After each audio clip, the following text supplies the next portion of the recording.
Сегодня последний день месяца Рамадан. И почему мне так грустно? Почему я грущу за день до праздника? Ведь на самом деле я должен быть счастлив.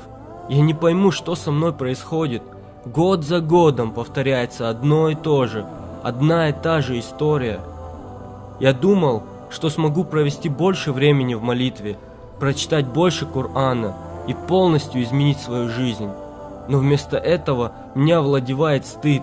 Как я мог просто так дать Рамадану пройти? Как? Я не смог использовать его в полной мере? Конечно же нет. Я не могу поверить, что позволил себе упустить такую возможность. Возможность изменить себя в лучшую сторону. А что если я не доживу до следующего года? Что если мне больше не предоставится такая возможность? О Аллах, прости меня в последние моменты этого благословенного месяца. Воистину, я не поклонялся тебе так, как ты этого достоин.